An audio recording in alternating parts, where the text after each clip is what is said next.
नमस्कार, नमो नारायण। गीता दैन दैनी के अंदर हम आज 104th डे यानी 104वें दिन में प्रवेश कर चुके हैं और आज हम पाठ करने जा रहे हैं जिन दो श्लोकों का। वो श्लोक हैं 37, 38 और अध्याय चौथा, ज्ञान कर्म संन्यास योग। आइए दोनों श्लोकों का पाठ करते हैं। यथैदासे समिदग्ने भस्मसात् कुरुते अर्जुना, ज्ञानाग्नि सर्वकर्माणि भस्मसात् कुरुते तथा। न हि ज्ञानेन सदृशं पवित्रम् इह विद्यते, तत्स्वयं योगसंसिद्धः कालेनात्मनि विन्दति। भगवान श्री कृष्ण कहते हैं, क्योंकि हे अर्जुन, जिस प्रकार प्रज्वलित अग्नि ईंधनों को भस्म कर डालती है, उसी प्रकार ज्ञान रूपी अग्नि सभी कर्मों, संचित कर्म, प्रारब्ध कर्म, क्रियमाण कर्म को भस्म कर देता है, अर्थात निर्बीज कर देता है। अतः इस श्लोक में ज्ञान के समान पवित्र करने वाला निस्संदेह कुछ भी नहीं है। उस ज्ञान को कर्म योग द्वारा सिद्ध अर्थात शुद्ध अंतःकरण हुआ मनुष्य बहुत काल में अपने आप ही अंतःकरण में पा लेता है। ज्ञान कैसा है, ज्ञान अग्नि कैसी है? जैसे मैंने आपको बताया कि मूंग का दाना है, अगर उसको जमीन में डालोगे तो उसमें अंकुरित हो जाएगा, लेकिन उसी मूंग को अगर आपने सेक लिया है तो उसमें कभी अंकुर नहीं होगा। ये है ज्ञान अग्नि। एग्जाम्पल से अग्नि मैंने बताई। ज्ञान अग्नि से आप अपने आने वाले बाकी कर्मों को भी जला देते हो। और कर्म कौन से? 3 प्रकार जो हमेशा से मैंने आपको बताए हैं कि संचित कर्म है, प्रारब्ध कर्म है और क्रियमाण कर्म है। तो तीनों कर्मों का हम पिछले श्लोकों में और पिछले अध्यायों में ये हम अध्ययन कर भी चुके हैं। अब इस चीज को हमें थोड़ा सा गहराई से समझने के लिए आगे चलते हैं कि यदि ज्ञान अग्नि से संपूर्ण कर्म नष्ट हो जाते हैं तो प्रारब्ध फिर क्या है? हम कहते हैं ना कि बेचारे का प्रारब्ध ही खराब है। पूजा पाठ तो बहुत कर रहे हैं, 100 हनुमान चालीसाएं कर ली, गायत्री कर ली, ये कर ली, फिर भी क्यों नहीं? तो बोले प्रारब्ध में थोड़ा सा नुकसान होगा। तो प्रारब्ध फिर, ज्ञान अग्नि से संपूर्ण कर्म नष्ट होते तो फिर प्रारब्ध क्या है? आचार्यों का कथन है, अज्ञा निजन बोधार्थम प्रारब्धम वदति श्रुति ही। अर्थात श्रुति ने अज्ञानियों को समझाने के लिए प्रारब्ध कहा है, अज्ञानियों को। इससे सिद्ध होता है कि ज्ञानियों की दृष्टि में प्रारब्ध नहीं है। बोध होने पर यदि संसार का अत्यंत अभाव हो जाता है तो प्रारब्ध फिर कैसा रहेगा? वह भी तो संसार के ही अंतर्गत है, परंतु बोध होने से पूर्व वह सकाम और निष्काम कर्म या उपासना कर चुका है। यहां इस बात पे थोड़ा सा ध्यान देंगे कि जो निष्काम कर्म के ऊपर बहुत वजन दिया गया है और चित्त शुद्धि के लिए निष्काम कर्म बहुत जरूरी है। और निष्काम कर्म जब आप करते हैं तब अंतःकरण की शुद्धि होती है। अंतःकरण की शुद्धि होती है तो बाकी झंझटों से मुक्ति होने लगती है। अंतःकरण में क्या क्या है? मन बुद्धि अहंकार चित्ता निनाहम, ये अंतःकरण है। मन बुद्धि अहंकार चित्ता निनाहम। न च श्रोत्र जीवे न च ग्राण नेत्रे न च व्योम भूमि न तेजो न वायु चिदानंद रूप शिवोहम शिवोहम। ये शिवोहम होने के लिए आपको पहले चित्त, अपना जो चतुष्टय, ये जो अंतःकरण है, इसको जीतना होता है। अब उनमें से निष्काम कर्म या उपासना का फल तो वैराग्य होकर बोध ही प्राप्त हो गया। अब बोध के पश्चात जो उसकी प्रवृत्ति देखी जाती है वो उसके पूर्वकृत सकाम कर्म और उपासना का परिणाम है। वह शरीर रहने पर प्रतीत होगी, किंतु वह प्रतीति व्यवहार दृष्टि से, यह बोध दृष्टि से तो वह भी बोध स्वरूप ही है। इसलिए कहते हैं कि नहीं ज्ञानेन सदृशम पवित्रमिह विद्यते, तत्स्वयं योग संसिद्धि कालेन आत्मनि विन्दति। निस्संदेह संसार में ज्ञान के समान पवित्र कुछ नहीं है, परंतु वह निरंतर अभ्यास करने पर कालांतर में सम्यक प्रकार से सिद्ध हुआ अपने में ही प्राप्त होता है। आपको याद होगा बचपन में पहली बार जब आपने साइकिल अगर चलाई है तो, स्विमिंग की है तो, या कुछ ऐसी स्किल जिसको करने से पहले भय लगता था कि हम कैसे करेंगे, फिर धीरे धीरे आपने जब अभ्यास कर लिया, उस साइकिल को चला लिया या जंपिंग कर ली, तो फिर कॉन्फिडेंस आ जाता है कि नहीं, ये तो किया जा सकता है, ये स्किल हम भी कर सकते हैं, ऐसा नहीं कि वही करेगा, हम भी कर सकते हैं। तो कालांतर में ये सम्यक प्रकार से सिद्ध इसलिए होता है क्योंकि हम अभ्यास करते हैं। और जब तक अभ्यास नहीं करोगे, पढ़ने से कुछ नहीं होगा, अभ्यास भी करना पड़ेगा। और वो भी निष्काम योग के द्वारा जो उसमें बताया गया है। तो व्याख्या में बताते हैं कि प्राप्ति का यह अर्थ नहीं है कि ज्ञान कहीं बाहर से आता है, वह तो अपने आप में है ही। यह नित्य प्राप्ति की प्राप्ति है। योग का अर्थ यहाँ विवेक विचार है, क्योंकि निष्काम कर्म या उपासना से तो अंतकरण शुद्ध होकर विवेक उत्पन्न होता है। अंतकरण शुद्ध करने के लिए आप समझ गए। योग जो कर्म से उत्पन्न होता है वह स्वयं सिद्ध नहीं होता, परंतु यह ऐसी बात है जैसे सरोवर में जल तो पहले से था, परंतु वह काई से ढका हुआ था। काई हटाने पर वह पहले से विद्यमान ही प्रकट हो जाता है। इसी प्रकार निष्काम कर्म द्वारा अंतकरण की शुद्धि की काई हटने के समान है। कितना सुंदर तरीके से बताते हैं कि मानो कि अंतकरण को शुद्ध करना हो तो काई जो आई गई है अंतकरण पर, तो निष्काम कर्म करने से वो काई हट जाती। काई हट गई, जल तो पहले से विद्यमान था ही।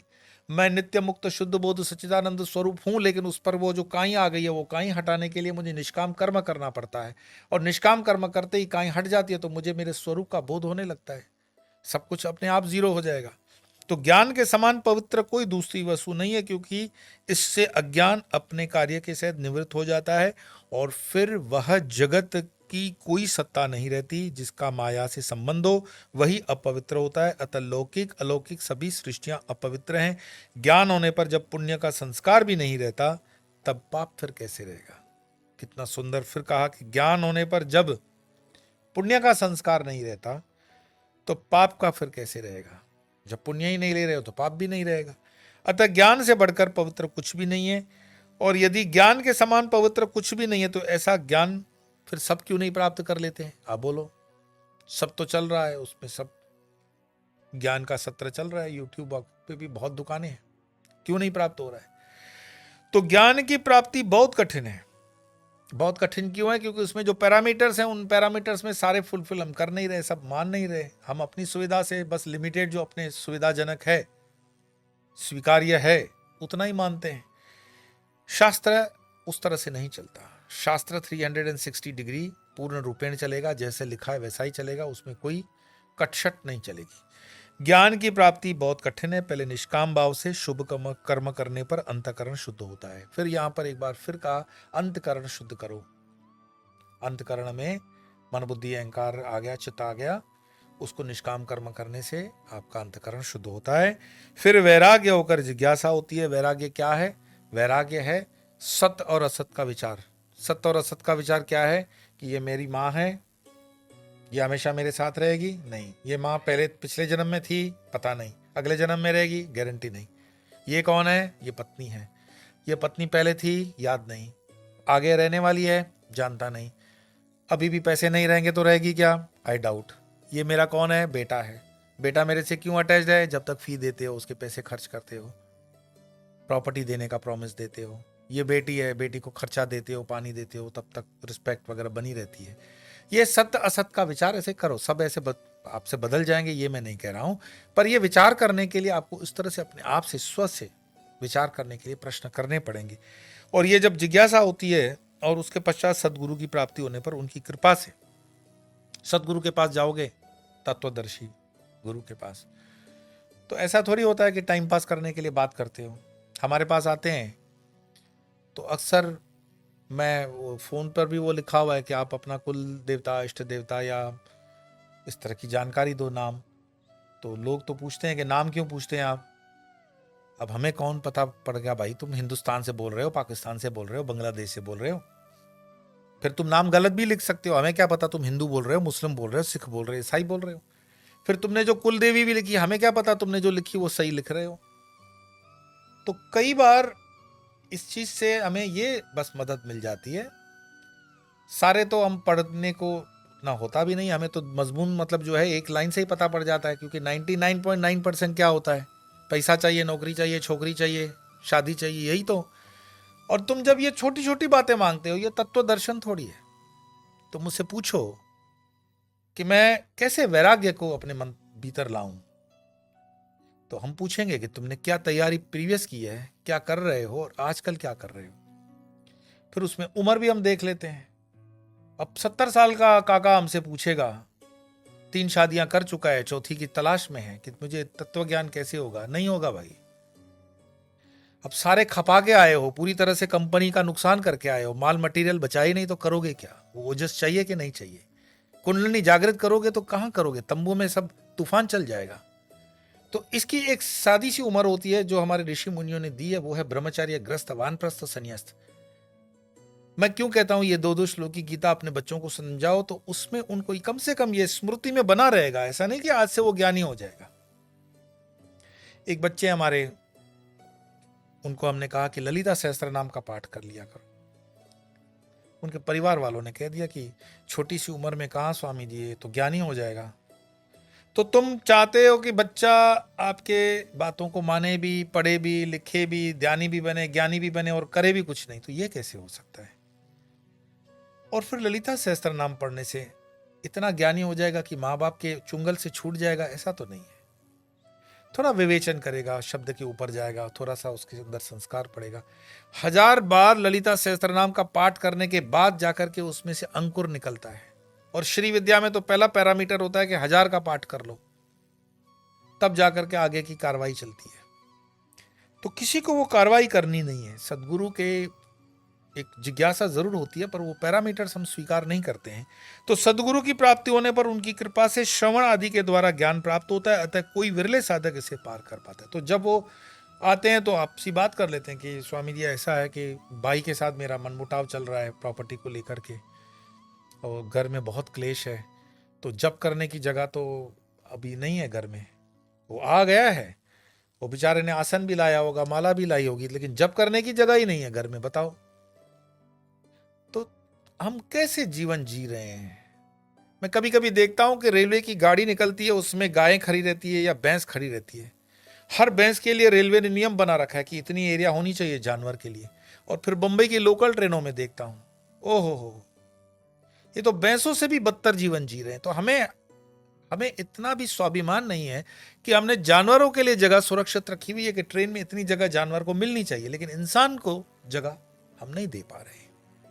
और थोड़े दिनों में शायद, आजकल तो एयरपोर्ट्स वगैरह पे भी इतनी रश होने लगी है कि लगता है कि हम कहां आ गए हैं।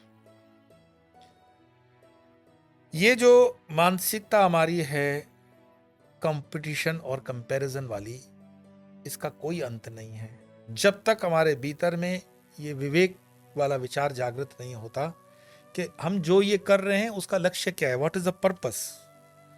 जब तक पर्पस नहीं बताते हैं तब तक जीवन में जो भी कर रहे हो बस अंधाधुंध ये एक कंपटीशन में हम समय और अपनी एनर्जी गंवा रहे हैं। इस पर आगे चल करके और चिंतन करेंगे। आज 2 श्लोकों का पाठ करेंगे और वाणी को विराम देंगे। यथैदांसि समोदग्नि भस्मसात् कुरुते अर्जुन, ज्ञानग्नि सर्वकर्माणि भस्मसात् कुरुते तथा, न हि ज्ञानेन सदृशं पवित्रमिह विद्यते, तत्स्वयं योगसंसिद्धः कालेन आत्मनि विन्दति। आज इतना ही, कल फिर मिलेंगे, तब तक के लिए नमो नारायण।